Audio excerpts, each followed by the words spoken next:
Cyclonic तूफान और ये जो हवाएं चलती है उसका कारण है वाटर का सी। कुछ लोग भले इस बात को नहीं मान पाते, लेकिन सी इसका सबसे बड़ा कारण है। सोचो क्या होता है, सोचो क्या होता है, फील करो तो। इसको हम लोग आगे पढ़ेंगे कन्वेक्शन में, लेकिन अभी शॉर्ट में बता रहा हूं, अभी शॉर्ट में, ठीक है। ये हमारा जमीन है और ये हमारा पानी है। बताओ सी किसका ज्यादा है, जमीन का या पानी का? सी किसका ज्यादा है, जमीन का या पानी का? फटाक से बताओ, सी किसका ज्यादा है? बताओ, पानी का। अच्छा अब जरा सोचो, अगर सी ज्यादा है, अब मान लो ऊपर से हीट आया, जरा फील करो, ऊपर से हीट आया तो क्या होगा? अगर ऊपर से हीट आएगा, फील करो, मजा आ जाएगा। साइंस ना गजब की अद्भुत सी चीजें हैं, मतलब आप बहुत सारी चीजों को फील कर सकते हैं। अब सोचो इसका सी ज्यादा होने, अगर आपने हीट दिया तो बताओ ज्यादा चेंज इन टेम्परेचर किस में आएगा, जमीन में या पानी में? बताओ, आपने सेम हीट, अरे अब सन तो सेम हीट मार रहा है ना, तो ज्यादा चेंज इन टेम्परेचर जमीन में आएगा, तो डेल्टी यहाँ बमबमा के बढ़ेगा और यहाँ डेल्टी उतना बमबमा के नहीं बढ़ेगा, तो यहाँ पे डेल्टी बमबमा के बढ़ा। अच्छा एक बात बताओ, अगर यहाँ पे डेल्टी बमबमा के बढ़ा तो यहाँ का हवा भी तो बमबमा के गर्म होगा, क्योंकि यहाँ का आजू बाजू का टेम्परेचर ज्यादा है, तो यहाँ का हवा ज्यादा गर्म होगा या पानी के ऊपर वाला हवा ज्यादा गर्म होगा? ज्यादा गर्म कहाँ का हवा होगा बताओ, जमीन के ऊपर वाला या पानी के ऊपर वाला? ज्यादा गर्म, समझ में आ रहा है ना, जमीन के ऊपर वाला होगा। और अगर ये हवा गर्म होगी तो आप जानते हो गर्म हवा हल्की हो जाती है और हल्की चीजें ऊपर की तरफ फ्लोट करने लगती है, बायंसी, है ना। तो ये हवा गर्म होने के कारण ऊपर की तरफ भाग जाएगी, और जैसे ही ये हवा गर्म होने के कारण ऊपर की तरफ भाग जाएगी, अब बोलो क्या होगा? जैसे ही ये हवा गर्म होने के कारण ऊपर की तरफ भाग जाएगी, अब बोलो क्या होगा? यहाँ पे लो प्रेशर बन जाएगा। क्या ये बात समझ में आ रहा है? यहाँ पे क्या बन जाएगा? लो प्रेशर बन जाएगा। समझो, हवा कम हो गई ना, नंबर ऑफ मोल्स कम हो गया ना। अरे PV is equal to NRT, तो एन तो कम हो गई ना, नंबर ऑफ मोल्स कम हो गया तो प्रेशर कम हो गई। और सोचो यहाँ पे प्रेशर कम हो गई तो तुम भी जानते हो फिर हवा फ्लो करेगी higher pressure to lower pressure, और यहाँ पे फिर हवा ऐसे फ्लो करने लगेगी।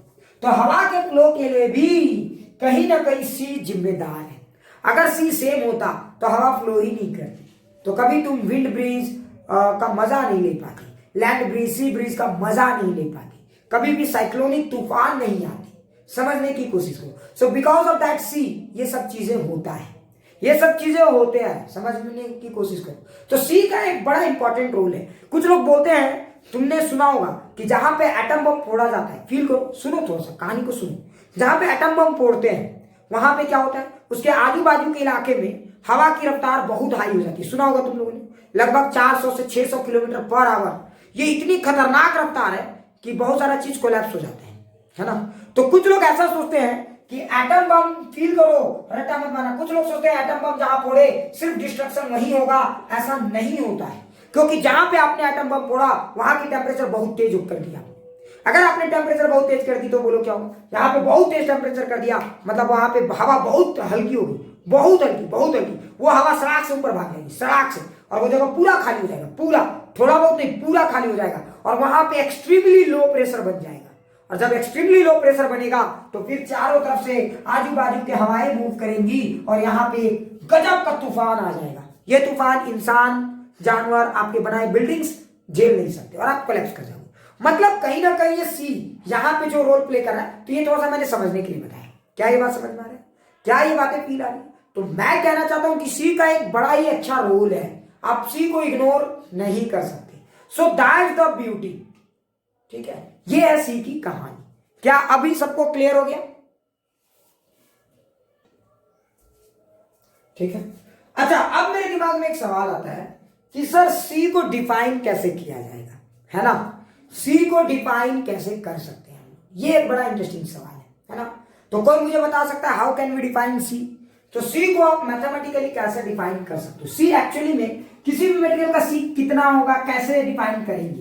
तो देखो इसके लिए साइंस में ना एक बड़ा ही स्टैंडर्ड तरीका लिया गया है, ठीक है, क्लियर। इसके लिए एक बड़ा ही स्टैंडर्ड तरीका फॉलो किया गया है। सो हम उस चीज को थोड़ा सा देखते हैं। साइंस में क्या कहा जाता है, थोड़ा फील करोगे तो आप एकदम आराम से समझ सकते हो। बिल्कुल आराम से समझना, ठीक है, बिल्कुल आराम से समझना, हौच-पौच नहीं करना। सी को कैसे डिफाइन कर सकते हैं तो देखते हैं। अच्छा जरा ध्यान से देखो, Q इज इक्वल टू क्या होता है, MC डेल टी। ये बात मानते हो कि नहीं? जरा देखो, Q is equal to MC del T, है ना, फील करो। तो एक बात बताओ, अगर आपने M को 1 यूनिट में बदल दिया, डेल टी को भी 1 यूनिट में बदल दिया, एम डी 1 यूनिट ले लो और डेल टी भी 1 यूनिट ले लो। मतलब अगर अगर अगर अगर जरा ध्यान से सुनो, कोई भी मटेरियल लो, 1 केजी लो या 1 ग्राम लो, 1 यूनिट का मतलब समझ में आ रहा है ना, कुछ भी 1 यूनिट। तो जरा ध्यान से देखो, 1 यूनिट मटेरियल लो और उसका 1 यूनिट डिग्री सेंटीग्रेड टेम्परेचर में चेंज लाओ। 1 यूनिट मटेरियल का 1 unit degree centigrade temperature change करो, 1 यूनिट मटेरियल का 1 डिग्री सेंटीग्रेड टेम्परेचर चेंज करो। तो जब आप 1 यूनिट मटेरियल का 1 डिग्री सेंटीग्रेड टेम्परेचर चेंज करोगे तो आप क्या कहोगे, Q की वैल्यू क्या हो जाएगी, C के बराबर हो जाएगी। मतलब उस समय आप कह सकते हो कि जो specific heat of the body है that is equivalent to heat that you are supplying. आप जितना हीट सप्लाई कर रहे हो वो उस बॉडी की specific heat capacity of the body है। क्या ये बात समझ में आए, specific heat capacity of the body. क्या ये बात सबको समझ में आ गई?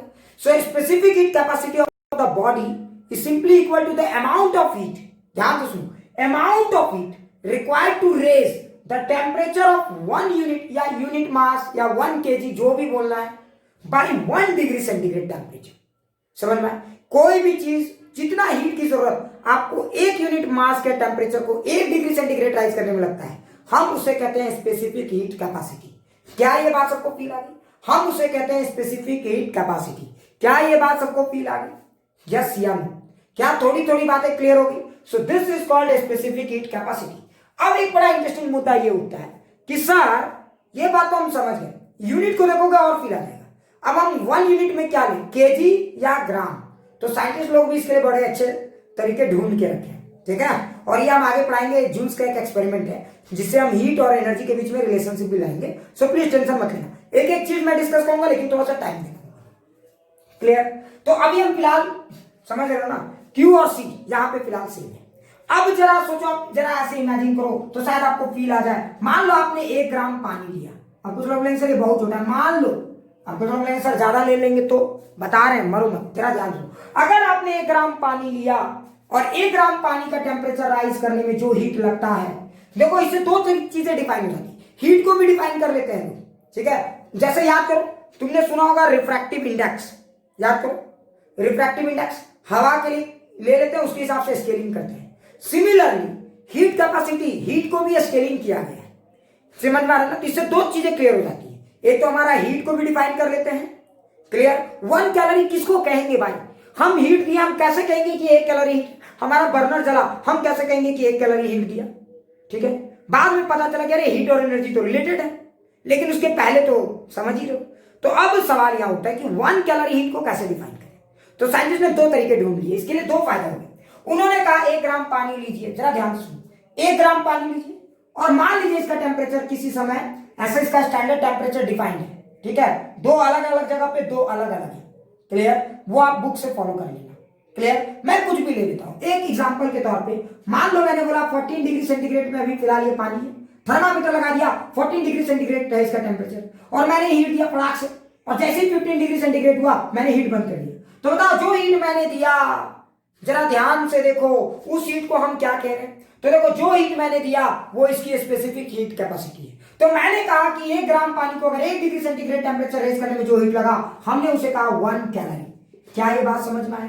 तो 1 कैलोरी हीट किसको कहते हैं? 1 कैलोरी हीट की वो वैल्यू है जिससे कि पानी, 1 ग्राम पानी का 1 डिग्री सेंटीग्रेड टेम्परेचर बढ़ जाए, 1 ग्राम पानी का 1 डिग्री सेंटीग्रेड टेम्परेचर बढ़ जाए। मैं आपकी जानकारी के लिए एक और बात बताता हूं, ये जो सी भी है ना, ये सी पानी का अलग अलग टेम्परेचर पे अलग अलग होता है। अब ये अलग अलग जो होता है ना, उसके बारे में बाद में चर्चा करेंगे, अभी बेसिक से हम बात कर रहे हैं। क्या समझ में आया?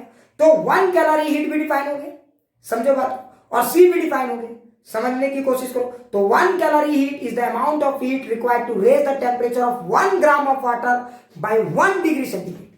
क्लियर? समझ में आ गया? 1 कैलोरी हीट, 1 ग्राम पानी का टेम्परेचर, समझ में आ रहा है? 1 कैलोरी हीट वो हीट है जिससे के हेल्प से आप 1 ग्राम पानी का 1 डिग्री सेंटीग्रेड टेम्परेचर चेंज कर सको। क्लियर? ये फील आ गई, चीज अच्छे से समझ में आ गई। अब कुछ लोग बोलेंगे ना सर उतना फील नहीं आया, ठीक है, चलो एक और एग्जांपल लेते हैं। मान लो कि आपने 10 ग्राम पानी लिया, फील करो, 10 ग्राम पानी लिया, फील करो, और यहां पे टेम्परेचर बढ़ गया 20 डिग्री सेंटीग्रेड, और आपने जो हीट दिया मैंने बोला इसे 200 कैलोरी। फील करना, रट्टा मत मारना। आपने जो हीट दिया ये हीट है 200 कैलोरी मान लो। मतलब क्या लाजवाब चीजें हैं। देखो एक बार मान लो मैंने 200 हीट दिया, देखो मैं तुम्हें बुड़बक बना रहा हूं, सच बात ये है, सच बात ये है, मैं तुम्हें बुड़बक बना रहा हूं, ठीक है। आप ऐसे भी तो बोल सकते थे कि इसका टेम्परेचर राइज पता है, इसका ये पता है, तो C तो 1 होता है, तो उससे भी निकाल सकते थे 200 कैलोरी। लेकिन मैं उल्टा करके समझाने की कोशिश करूं, मैं यूनिट पे भी थोड़ा फोकस कर रहा हूं। तो जरा ध्यान से देखो, अब आप सोचो 200 कैलोरी दिए, 10 ग्राम पानी है, पानी है, याद रखना पानी है, और डेल्टी है 20 डिग्री सेंटीग्रेड। तो बताओ C की वैल्यू क्या होगी? तो आप आराम से लिखो Q इक्वल टू MC डेल्टी। तो जब आप इसको सॉल्व करोगे तो देखो C इक्वल टू क्या लिखोगे? Q by M into delta t. क्या ये बात फील आ गई? क्या ये बात फील आ गई? अब आप Q के जगह क्या लिखोगे? तो Q के जगह आप 200 लिखोगे, है ना। M के जगह क्या लिखोगे? 10, और डेल्टी के जगह क्या लिखोगे? 20। अच्छा अब जरा देखो, अब यूनिट का बात करो, Q के जगह आप कैलोरी, जरा फील करो, Q के जगह आप कैलोरी, M के जगह आपने किस में लिया है, ये बड़ा इंपॉर्टेंट है। देखो 1 यूनिट था, याद करो, तो 1 यूनिट 1 केजी में लिए, या 1 ग्राम में लिए, या 1 मोल लिया, ये भी इंपॉर्टेंट होता है। तो इसीलिए आराम से समझना, तो कैलोरी और मास पर केजी या ग्राम, तो मैंने ग्राम में लिया इसलिए मैंने ग्राम में लिखा, और पर डिग्री सेंटीग्रेड, समझ में आ गया। सो देखो C को आप इसको सॉल्व करोगे तो C की वैल्यू कितनी आ गई? 1 कैलोरी, ठीक है, पर ग्राम पर डिग्री सेंटीग्रेड। ये स्टेटमेंट क्या कहता है? ये स्टेटमेंट कहता है कि अगर आप 1 ग्राम लेते हो और 1 डिग्री सेंटीग्रेड टेम्परेचर राइज करना चाहते हो तो आपको कितने हीट की जरूरत पड़ेगी? 1 कैलोरी हीट की जरूरत पड़ेगी। सो this is the definition of C। Clear? C क्या हो गया आप समझ में आ गए? क्या थोड़ी थोड़ी बातें समझ में आ गई? C क्या हो गया आप समझ में आ गए? क्लियर? इससे हमने 2 चीजें कर ली, एक तीर से 2 शिकार कर लिया। हमने C को भी डिफाइन कर दिया, हमने हीट को भी मेजर करना डिफाइन कर लिया कि बेटा 1 कैलोरी हीट किसको कहेंगे। समझ में आ गया? क्या थोड़ी थोड़ी बातें क्लियर हुई? अभी और जैसे जैसे हम डेप्थ में जाएंगे ना, और क्लैरिटी आता चला जाएगा। आर्यन अभी भी कुछ डाउट है क्या? पूछो। अच्छा, अब कुछ लोग बोलेंगे हाँ सर ये बात तो फील आ गया, क्लियर ना। अब जरा सोचो, अच्छा इसका मतलब तो ये हो गया। अब पहले इस यूनिट को थोड़ा और क्लियर कर देते। C का मतलब क्या होता है, इसका लिखा हुआ होने का मतलब क्या है। जैसे देखो, अगर किसी ने लिखा C equal to 0.5 calorie, 0.5 calorie per gram पर डिग्री सेंटीग्रेड, इसका इस स्टेटमेंट का मतलब क्या होगा? क्या समझ पाए? C equal to 0.5 calorie per gram पर डिग्री सेंटीग्रेड, इसका मतलब क्या होगा? ये एक ऐसे मटेरियल की हीट कैपेसिटी है, अगर आप उस मटेरियल का 1 ग्राम लेते, फील करो, अगर आप उस मटेरियल का 1 ग्राम लेते और 1 डिग्री सेंटीग्रेड टेम्परेचर राइज करना चाहते तो कितने हीट की जरूरत पड़ती? उसमें हीट की जरूरत पड़ती 0.5 कैलोरी। क्या फील आ गया? कितने हीट की जरूरत पड़ती? 0.5 कैलोरी। क्या कुछ कुछ बातें समझ में आ गई? 0.5 कैलोरी पर ग्राम पर डिग्री सेंटीग्रेड। इतना ही नहीं, हीट कैपेसिटी को आप सिर्फ heat capacity of the specific heat capacity of the body सिर्फ आप ग्राम में डिफाइन करो, ऐसा नहीं है। जरा सोचो, जरा लॉजिक से बताइए। जैसे पानी को देखिए, मजा आ जाएगा। पानी के लिए हम लिखते हैं 1 कैलोरी पर ग्राम पर डिग्री सेंटीग्रेड। अगर बताओ हम इसको केजी में बदलना चाहे तो बताइए यूनिट क्या बन जाएगा? अगर हम इसको केजी में बदलना चाहे तो बताओ 1 ग्राम पानी के लिए 1 कैलोरी हीट की जरूरत पड़ती है, तो 1000 ग्राम पानी के लिए कितने हीट की जरूरत पड़ेगी? जरा लॉजिक से बताओ। 1 ग्राम पानी का अगर 1 डिग्री सेंटीग्रेड राइज करना है, देखो टेम्परेचर कांस्टेंट है। अच्छा एक बात बताओ, फील करो, मजा आ जाएगा। एक बात बताओ, आप 1 ग्राम पानी लो या 1 केजी पानी लो, टेम्परेचर तो कांस्टेंट है ना, 1 रखना है। टेम्परेचर तो कांस्टेंट है, तो हम इस बार कह सकते हैं चूंकि पानी है तो C भी कांस्टेंट, टेम्परेचर भी कांस्टेंट। हम कह सकते हैं कि heat is directly proportional to mass. तो जितना ज्यादा मास होगा उतना ज्यादा हीट की जरूरत पड़ेगी। तो बता 1 ग्राम पानी के लिए अगर 1 डिग्री सेंटीग्रेड टेम्परेचर राइज करना है तो 1 कैलोरी हीट की जरूरत पड़ती है। तो बता अगर आप 1000 ग्राम पानी लोगे तो कितने हीट की जरूरत पड़ेगी? तो अगर आप 1000 ग्राम पानी का 1 डिग्री सेंटीग्रेड टेम्परेचर राइज करना चाहते हो तो 1000 कैलोरी की जरूरत पड़ेगी। So what is the specific heat capacity of 1 kg of water? तो 1000 कैलोरी। अच्छा ये हो गया 1000 कैलोरी। तो फिर हम कैसे पता करेंगे कि ग्राम में है या केजी में? तो देखो यूनिट भी बदल जाएगा, ये हो जाएगा 1000 कैलोरी और ये बदल जाएगा केजी में। क्या ये बात फील आ गई? क्या ये बात फील आ गई? सो दिस इज योर 1000 कैलोरी पर केजी पर डिग्री सेंटीग्रेड। और 1000 कैलोरी को कुछ लोग 1 किलो कैलोरी पर केजी पर डिग्री सेंटीग्रेड भी लिख सकते हैं। क्या ये बात फील आ गई या अभी भी डाउट है? क्या ये बात फील आ गई या अभी भी डाउट है? अब बोलो, सी को लेकर कुछ कुछ चीजें क्लियर हुई? क्या सी को लेकर कुछ कुछ बातें क्लियर हो गई? कुछ कुछ बातें क्लियर हो गई? अच्छे से समझ में आ गया मीनिंग ऑफ सी? सी को डिफाइन कैसे करते? इतना ही नहीं, थोड़ा सा और मजा आएगा आपको। ठीक है, क्या थोड़ी सी बात समझ में आ गई? तो एक छोटा सा सवाल करेंगे, इससे और फील कराने की कोशिश करेंगे। हाँ देखो, शशांक ने मुझे एक बड़ा सुंदर सा सवाल पूछा है, सर टेम्परेचर को किस में लेंगे? ठीक है शशांक, टेम्परेचर पे तो हम लोग बहुत डेप्थ में बात करेंगे ही। टेम्परेचर क्या होता है, इसका लॉजिकल मतलब क्या है, ये बेसिकली है क्या, इस पे हम लोग चर्चा करेंगे। लेकिन अभी फिलहाल शशांक आप किसी में भी लो कोई दिक्कत नहीं। सोचो क्यों, आप केल्विन में भी लोगे टेम्परेचर तो भी दिक्कत नहीं अभी फिलहाल, और आप सेंटीग्रेड में भी लोगे तो भी कोई दिक्कत नहीं। सुनो शशांक क्यों, क्योंकि यहां टेम्परेचर का डिफरेंस है, ध्यान से सुनो, T2 माइनस T1 है। समझ में आया शशांक? तो टेम्परेचर का डिफरेंस सेल्सियस में लो तो भी वही आंसर आएगा, केल्विन में लो तो भी वही आंसर आएगा। हाँ, केल्विन में स्टैंडर्ड है केल्विन, ठीक है शशांक, तो केल्विन में ही ज्यादातर टाइम लिया जाता है, लेकिन यहाँ टेम्परेचर का डिफरेंस है, तो सेल्सियस में माइनस करोगे तो भी वही, केल्विन में माइनस करोगे तो भी। हाँ, एक चीज हमेशा याद रखना, अगर टेम्परेचर अकेले दिख जाए तो केल्विन, इसके अलावा कोई उपाय नहीं। लेकिन अगर टेम्परेचर का डिफरेंस है तो कुछ भी लो, answer remains unaffected. Clear? Kelvin में लो या सेल्सियस में लो, कोई फर्क नहीं पड़ेगा। और कुछ डाउट है शशांक, और कुछ पूछना चाहते हो? क्या ये बातें सबको समझ में आ गई? क्या सी की कहानी थोड़ी थोड़ी समझ में आ गई? क्या सी की कहानी थोड़ी थोड़ी समझ में आ गई? अभी तो कुछ नहीं, अभी तो ये सब। हाँ बोलो सर, ये मान लीजिए कैलोरी में तो टेम्परेचर का,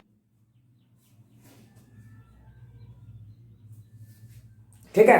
अच्छा अब देखो, एक बात बताओ, जरा फील करना, रट्टा मत मारना। तो मैंने बताया, लिखा Q equal to MC del T, ठीक है, ये फॉर्मूला हमने लिखा। चलो थोड़ा इस फॉर्मूले को और फील करते हैं, थोड़ा सा और फील करते हैं, ठीक है। हम न्यूमेरिकल कराएंगे, बिल्कुल कराएंगे, लेकिन चिंता नहीं करना, पहले कंसेप्ट। अच्छा अब देखते हैं क्या होता है, प्लीज थोड़ा सा लिखना, सिर्फ सुनना। मान लो कि मैंने लिया 90 ग्राम ऑफ वाटर, ये मेरा सबसे फेवरेट एग्जांपल है। मैंने कितना ग्राम वाटर लिया? 90 ग्राम वाटर लिया। जरा फील करके बताना, आसान, मजा आ जाएगा तो ठीक है। 90 ग्राम पानी लिया और मैं इसका टेम्परेचर राइज करना चाहता हूं 10 डिग्री सेंटीग्रेड। मैं इसका टेम्परेचर राइज करना चाहता हूं 10 डिग्री सेंटीग्रेड, मतलब समझ रहे हो, 30 से 40 या फिर 40 से 50, मैं ये चाहता हूं। तो बताओ इसे मुझे कितना हीट देना पड़ेगा? फटाक से सॉल्व करके बताइए, बताइए आप मुझे इसे कितना हीट देना पड़ेगा? फटाक से सॉल्व करके बताइए, चलिए फटाक से सॉल्व करके बताइए।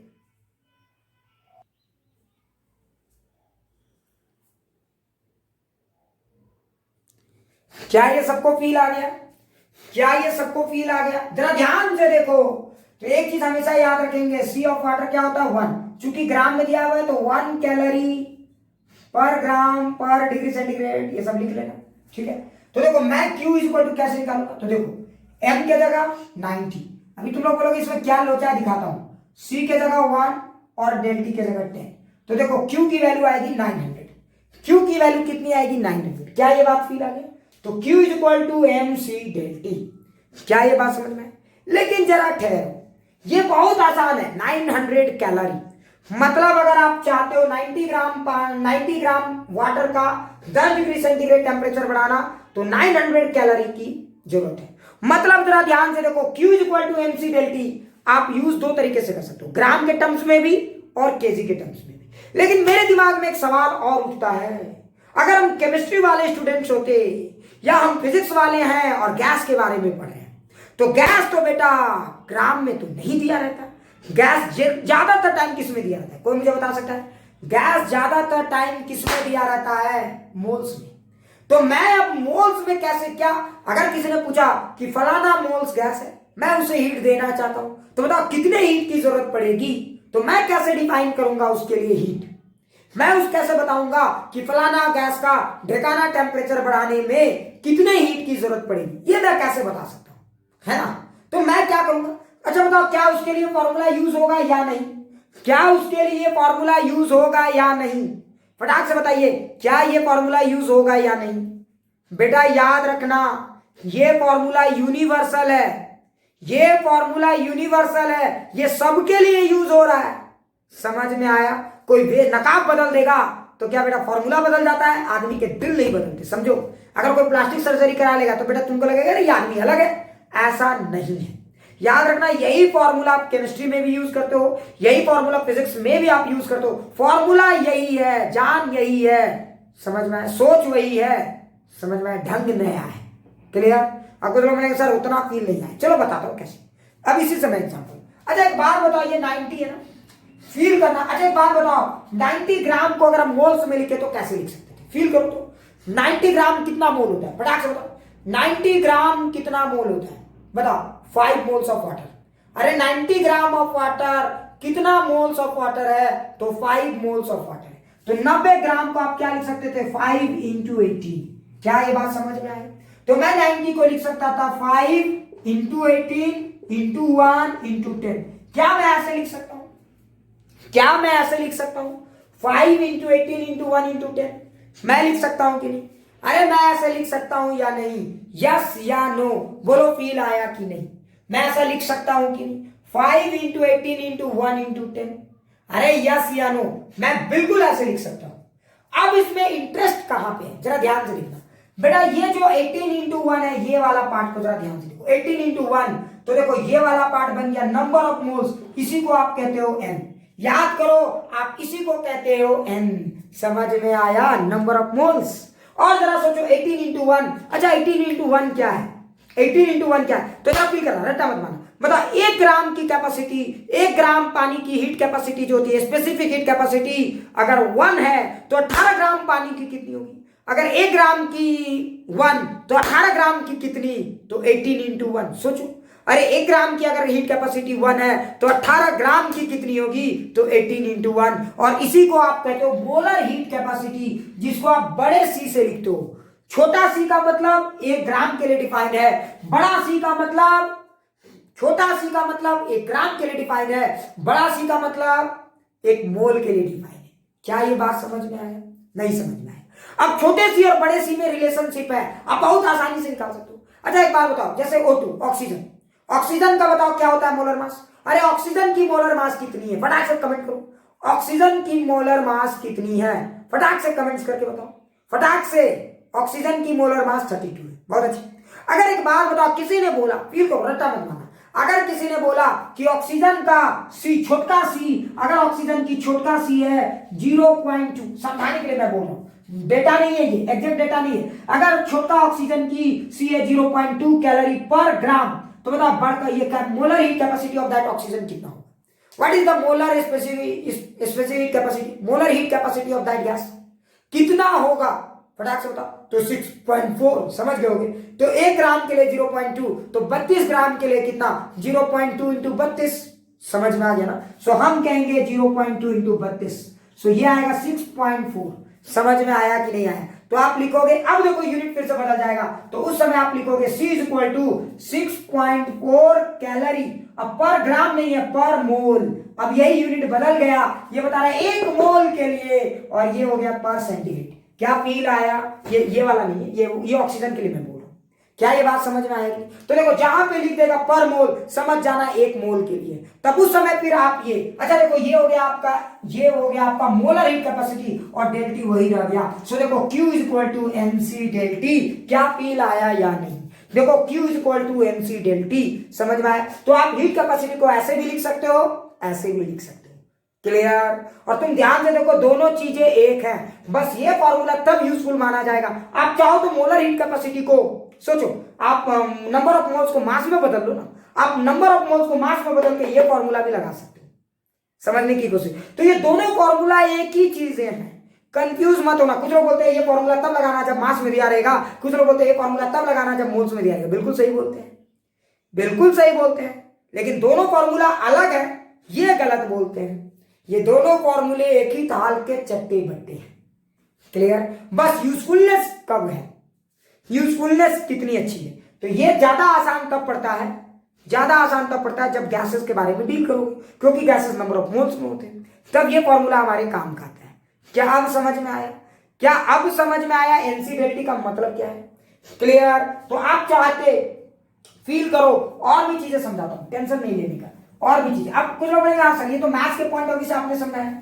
अब जरा सोचो, ये तो मैंने मैथ्स के पॉइंट ऑफ व्यू से समझाया, क्या इसका फॉर्मूला प्रूफ किया जा सकता है? बिल्कुल। जरा ध्यान से देखो, Q is equal to MC del T आप लिखते हो ना, तो जरा सोचो m की जगह आप क्या लिख सकते हो। तो याद करो नंबर ऑफ मोल्स का फॉर्मूला क्या होता है, याद है, मास बाय मोलर मास, यही होता है ना। अरे नंबर ऑफ मोल्स का फॉर्मूला क्या होता है, तो मास बाय मोलर मास, यही होता है ना, mass of the substance by molar mass. क्या समझ में आया। तो नंबर ऑफ मोल्स का फॉर्मूला अगर ये है तो बता m, ये वाला है, तो जो मास होगा number of moles into molar mass c into delta t. मैं ये लिख सकता हूं कि नहीं। अरे बताओ मैं m के जगह क्या लिख सकता हूं, n इंटू कैपिटल M। जरा ध्यान से देखना, ये मोलर मास है, ये क्या है, मोलर मास है। अब जरा सोचो ये n हो गया और यही वाला जब मल्टीप्लाई होगा तो ये बन जाएगा c और ये बन जाएगा delta t. So this is your q is equal to mc डेल्टी। क्या ये पूरा अच्छे से फील आ गया, क्या ये एकदम बेहतरीन तरीके से समझ में आ गया, q is equal to mc del T, समझ में आ गया। तो याद रखें ये फॉर्मूला और ये फॉर्मूला दोनों सेम है। ये तब काम अच्छे से आसान कर देगा आपका काम जब ग्राम और केजी के टर्म में डाटा दिया रहे। ये आपका काम आसान तब कर देगा जब डेटा मोल्स के टर्म में दिया है। अगर किसी ने पूछा कि 5 मोल्स ऑफ फलाना गैस है, मोलर हीट कैपेसिटी ढेकाना है, बताइए कितने हीट की जरूरत है, तब ये यूज करो। अगर किसी ने पूछा कि 5 ग्राम ऑफ गैस है, किसी ने पूछा 5 ग्राम ऑफ गैस है, 5 ग्राम ऑफ गैस है, मोलर हीट कैपेसिटी, अच्छा यहां तक समझ में आ गया। अब जरा सोचो अगर ये फील आ गया तो थोड़ा सा और इंटरेस्टिंग चीज देखो, थोड़ा सा अगर फील आ गया तो एक और इंटरेस्टिंग। अगर किसी ने एक चीज देखी, देखो तो अब बताओ कौन सा फॉर्मूला है इसको, 1 या 2, देखते हैं तुम लोग बताना आप कौन सा फॉर्मूला। मान लो किसी ने सी दे दिया 12 कैलोरी पर मोल पर डिग्री सेंटीग्रेड, ठीक है, सी दे दिया। और किसी ने दे दिया मास इज 20 ग्राम। बताओ कौन सा फॉर्मूला यूज करना आसान होगा, 1 या 2, कौन सा फॉर्मूला यूज करना आसान होगा। अब बताओ कौन सा फॉर्मूला यूज करना आसान होगा, ये 1 या 2, कौन सा फॉर्मूला यूज करना आसान होगा। तुम लोग बेटा ढक्कन, इसमें कोई भी फॉर्मूला यूज करो कोई दिक्कत नहीं, तुम लोग यही सब ढक्कन जब देखो रट के बैठे रहते हो। बेवकूफ जरा ध्यान से देखो, मास तो ग्राम में दिया है ना, तो m का फायदा ग्राम में मिल गया, मास तो ग्राम में दिया लेकिन c को मोलर मास में दे दिया। तो एक चीज याद रखना, डायरेक्ट तो कोई भी यूज नहीं कर सकते, क्योंकि देखो मास, ये फॉर्मूला तब यूज होगा जब मास ग्राम c ग्राम में हो, ये फॉर्मूला तब यूज होगा जब नंबर ऑफ मोल्स दिया रहे और c दिया रहे। तो इन दोनों में से किसी एक को पहले कन्वर्ट करना पड़ेगा, डायरेक्ट तो आप किसी को भी यूज नहीं कर सकते, इन दोनों में से किसी एक को कन्वर्ट, चाहे c को आप समझ में, ये कौन, अच्छा ये c क्या है, मोलर स्पेसिफिक हीट कैपेसिटी या सिर्फ हीट कैपेसिटी, ये मोलर है या जनरल है, ये मोलर है या जनरल है। तो जरा ध्यान से देखो ये मोलर है, तो करना ये होगा कि आप इस मोलर को, अगर आपको मोलर मास दिया गया है तो ठीक है, आप इस मोलर को पहले जनरल में बदलिए। तो आप दो तरीके से काम कर सकते हो।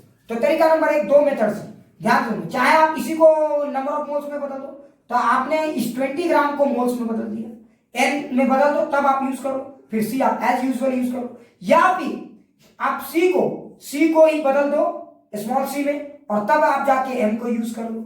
समझ में आ रहा है मैं क्या कहना चाहता हूं, क्या कहना चाहता हूं, समझ में। ये बात का भी ध्यान रखना बेटा कि समझ में आ रहा है ना।